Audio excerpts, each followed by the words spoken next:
படைமுறை நடைமுறையே விடுதலை வழிமுறை, நெஞ்சு பதைத்திடும் தலைமுறையை படைத்திடு புதுமுறை என இன்றைக்கும் தமிழ்நாட்டில் திசை காட்டும் வழிகாட்டியாக, தமிழ்நாட்டின் அரசியல் சக்தியாக நாங்களே மையம் என்று தொடர்ந்து நிரூபித்துக் கொண்டிருக்கின்ற நம்முடைய எழுச்சி தமிழர் தொல்காப்பியன் திருமாவளவனுடைய தலைமையிலே நடைபெற்றுக் கொண்டிருக்கின்ற இந்த அவையில் எழுச்சி தமிழர் உள்ளிட்ட அத்தனை பேருக்கும் என்னுடைய வணக்கங்களை தெரிவித்துக் கொள்கின்றேன்.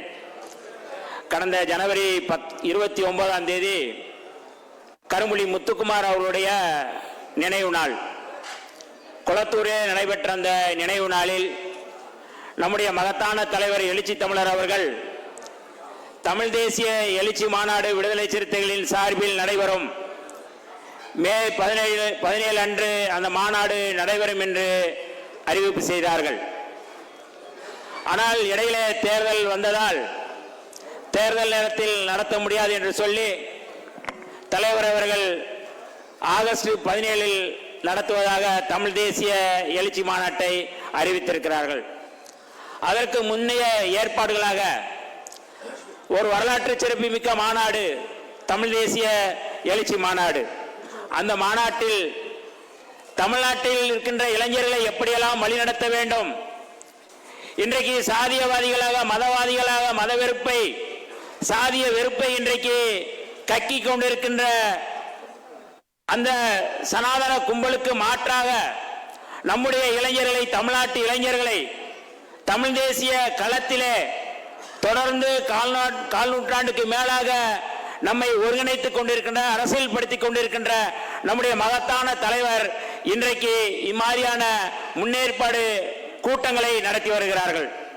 அந்த வகையிலே காஞ்சிபுரத்திலே கடந்த 10ஆம் தேதி நடைபெற்றது. அந்த மாநாட்டிலே நான் எப்படியாவது வந்து பங்கெடுக்க வேண்டும், அந்த கூட்டத்திலே பங்கெடுக்க வேண்டும் என்று நான் ஆவலோடு கள்ளக்குறிச்சியிலிருந்து கிளம்பி ஓடி வந்தேன். ஆனால் முடியவில்லை. அதற்கு பிறகு திருவண்ணாமலையிலும் என்னால் கலந்து கொள்ள முடியவில்லை. தமிழ் தேசிய எழுச்சி மாநாட்டில் இன்றைக்கு எந்த கட்சிக்கு முழுமையான பங்கு இருக்கோ இல்லையோ, விடுதலை சிறுத்தைகளுக்கு முழுமையான பங்கு இருக்கின்றது, நம்முடைய எழுச்சி தமிழர் அவர்களுக்கு பங்கு இருக்கின்றது. அந்த வகையில் இந்த களத்தில் தொடர்ந்து களமாடி வருகின்ற என்னை போன்றவர்கள் இந்த செயற்குழுவிலே, இந்த ஆயத்த கூட்டங்களிலே பங்கெடுக்க வேண்டும் என்று ஒரு விதமான அயற்சி அல்லது உறுத்தல் இருந்து கொண்டே இருந்தது. இன்றைக்கு நம்முடைய மகத்தான தலைவர் அவரை ஈன்ற தந்தை அவர்களுடைய நினைவு நாள். அங்கொன்றுகளை முடித்துவிட்டு எப்படியாவது இந்த கூட்டத்திலே பங்கெடுக்க வேண்டும், தலைவர் அவருடைய உரையை நான் கேட்க வேண்டும் என்கின்ற அடிப்படையில் இந்த அவைக்கு வந்திருக்கின்றேன். ஏன்னா எல்லா உரையுமே வந்து வெளியிலிருந்து நம்ம கேட்டுட்டு இருக்கிறேன். ஆனால் தமிழ் தேசியத்தினுடைய அடையாளமாக இன்றைக்கு போலி தமிழ் தேசியவாதிகள், இன்றைக்கு பெரியாரியத்தை முன்னிறுத்தி கொண்டிருக்கின்றதாக சொல்லிக் கொள்கின்ற பெரிய ஆரியவாதிகள் இன்றைக்கு தமிழ்நாட்டில் இருப்பவர்கள் நம்மை குறிவைத்து இன்றைக்கு விமர்சனம் செய்கிறார்கள், அவதூறு செய்கிறார்கள். இன்றைக்கு ஒரே ஒரு காரணம், தலைவர் எடுக்கின்ற முடிவு. தலைவர் என்ன முடிவெடுக்கிறாரோ அதுதான் தமிழ்நாட்டில் நடக்கும் என்பதை இன்றைக்கு நாம் தீர்மானித்துக் கொண்டிருக்கிறோம். இது சாதாரணம் அல்ல. ஒரு தலித்திய அரசியலை உள்வாங்கிக் கொண்டு தந்தை பெரியார், புரட்சியாளர் அம்பேத்கர் அவர்களுடைய கருத்தியலை உள்வாங்கிக் கொண்டு மேதகு பிரபாகரன் அவர்களுடைய அரசியலை தமிழ்நாட்டில் தொடர்ந்து பரப்பி வருகின்ற இயக்கம் விடுதலை சிறுத்தைகள் இயக்கம். இன்றைக்கு எல்லாம் தமிழ் தேசியத்தை பற்றி எல்லாம் பேசுறாங்க. நான் இந்த கூட்டத்தில் இருந்து நான் சவால் விடுகின்றேன். அது வெறும் சவால் அல்ல. இன்றைக்கு ஒன்றிய பாஜக அரசு தமிழ்தாய் வாழ்த்துக்கு பிறகு வந்தே மாதரம் பாட வேண்டும் என்று ஒரு அரசாணை பிறப்பித்தது. இந்த அரசாணை என்பது தேசிய இனத்துடைய அடையாளத்தை அழித்தொழிப்பது. இந்த அரசாணை என்பது இன்றைக்கு தமிழ் தேசியம் பேசுகின்ற நம்மை போன்றவர்களுக்கு அச்சுறுத்தல் உருவாக்குவது. ஆனால் நாங்கள் தான் தமிழ் தேசியம் பேசுகிறோம் என்று சொல்லக்கூடியவர்கள் யாராவது ஒருவர் இந்த வந்தே மாதரம் பாடலை நாங்கள் பாட மாட்டோம், வந்தே மாதரம் பாடல் என்பது புரட்சியாளர் அம்பேத்கர் யாத்து கொடுத்த அரசியலமைப்பு சட்டத்துக்கு எதிரானது என்று யாராவது பேசினார்களா? யாராவது கண்டிக்க துணிச்சல் இருக்கின்றதா?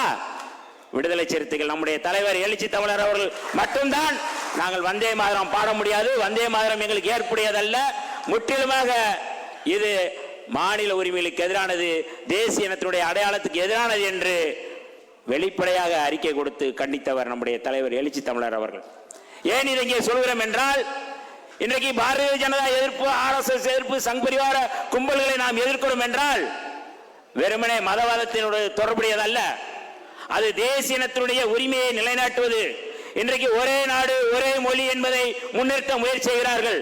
அந்த ஒரே நாடு என்பது இந்திய தேசமாக இல்லாமல் அது இந்து தேசமாக முன்னிறுத்த முயற்சி செய்கிறார்கள். அப்படிப்பட்ட இந்து தேசம் உருவானால் தேசிய இனத்தினுடைய அடையாளம் முற்றிலுமாக அழித்தொழிக்கப்படும். இது குறித்து தமிழ் தேசியம் பேசுகிறவர்கள் யாராவது இங்கு பேச விரும்புகிறார்களா? அது குறித்து கருத்து சொல்கிறார்களா? ஆனால் நாங்க தான் பொது வேட்பாளர் நிறுத்த போறோம். யார் சொல்றது? தமிழ் தேசியம் பேசுறவன் பொது வேட்பாளர். நாங்க அதை முன்னிறுத்தோம்னா திமுகவோட சேர்றாங்க. திமுக காங்கிரஸோட சேர்ந்து ஈழத்தமிழர்களை அழித்து விட்டார்கள். யார் குற்றம் சொல்வது? யார் அவதூறு பரப்பினார்கள்? கடந்த காலங்களில் அதுதான் நடைபெற்றது. திமுகவோடு சேர்ந்த ஒரே காரணத்திற்காக, திமுகவோடு இணைந்து செயல்பட்ட ஒரே காரணத்திற்காக கடந்த 1/4 நூற்றாண்டு மேலாக இந்த மண்ணிலே ஈழத்தமிழர்களுக்காக உண்மையாக உழைத்த, உண்மையாக இருந்த, உண்மையாக அர்ப்பணித்த மகத்தான தலைவர் எழுச்சி தமிழர் தொல்காப்பியன் திருமாவளவன் அவர்கள் மீது அவதூறு பரப்பிய கும்பல் இன்றைக்கு அவர்களோடு இணைந்து பின்னி பிணைகிறார்கள் திமுகவோடு. அது குறித்து யாரும் பேசுவதில்லை. அப்படி என்றால் என்ன காரணம்? விடுதலை சிறுத்தைகளை குறிவைப்பது. தமிழ்நாட்டில் இன்றைக்கு உண்மையான அம்பேத்கர் இயக்கமாக, உண்மையான பெரியார் இயக்கமாக, உண்மையான தமிழ் தேசிய இயக்கமாக இன்றைக்கு இருக்கின்ற இயக்கம் விடுதலை சிறுத்தைகள் இயக்கம். இன்றைக்கு உண்மையாவே மேதகு பிரபாகரன் அவர்கள் இன்றைக்கு உயிரோடு இருந்திருந்தால் தலைவர் திருமாவளவன் அவர்களை அழைத்து தமிழ் தேசிய எழுச்சி மாநாட்டை அழைத்ததற்கு அவர் வாழ்த்து செய்தி அனுப்பியிருப்பார்கள். ஆனால் யாரும் இன்றைக்கு அது குறித்து தமிழ்நாட்டில் இருப்பவர்களோடு அதை பற்றி பேசவில்லை. தமிழ் தேசிய அரசியலை முன்னெடுக்கின்ற உண்மையான அரசியல், உண்மையான ஆளுமை, உண்மையான தலைவர், போராளி தலைவர் இன்றைக்கு கிடைத்திருக்கிறது என்றால் நம்முடைய தலைவர் எழுச்சி தமிழர் அவர்கள்தான். ஆகவேதான் இந்த மாதிரியான கூட்டங்களை நாம் நடத்தி கொண்டு இருக்கிறோம். நம்முடைய இளைஞர்களை தயார்படுத்த வேண்டிய இருக்கிறது, அரசியல்படுத்த வேண்டிய தேவை இருக்கின்றது. தமிழ் தேசிய களத்தில் இந்துத்துவத்துக்கு எதிராக, இந்து தேசியத்துக்கு எதிராக தமிழ் தேசிய அரசியலை முன்னெடுக்கின்ற நம்முடைய மகத்தான தலைவருடைய கரத்தை நாம் வலுப்படுத்த வேண்டும் என்றால் நாம் எல்லோரும், இளைஞர்கள் எல்லோரும் அடுத்தடுத்த தலைமுறையை நாம் உருவாக்க வேண்டிய தேவை இருக்கின்றது. இந்த தலைவரை விட்டால் நமக்கு நாதி இல்லை என்கின்ற அளவிலே இன்றைக்கு எவ்வளவோ காயடிப்புகள், எவ்வளவோ அவதூறுகள் உண்மையாக இருக்கின்ற இந்த களத்திலே இவ்வளவு மோசமான அவதூறுகளை தாண்டி இந்த களத்திலே வெற்றி பெறக்கூடிய சக்தி விடுதலை சிறுத்தைகளுக்கு தான் இருக்கின்றது, நம்முடைய எழுச்சி தமிழர் அவர்களுக்கு தான் இருக்கிறது என்பதை மட்டும் இந்த இடத்திலே சொல்லி நம்முடைய மகத்தான தலைவர்களுடைய உரையை உங்களோடு சேர்ந்து நானும் கேட்க தயாராக இருக்கிறோம்.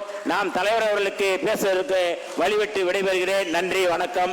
ஈழம் வெல்லும், அதனை காலம் சொல்லும் என்று சொல்லி நம்முடைய மகத்தான தலைவர் எழுச்சி தமிழர்கள் தலைமையிலே களமாடுவோம் என்று சொல்லி வாய்ப்புக்கு நன்றி கூறி விடைபெறுகிறேன். நன்றி, வணக்கம்.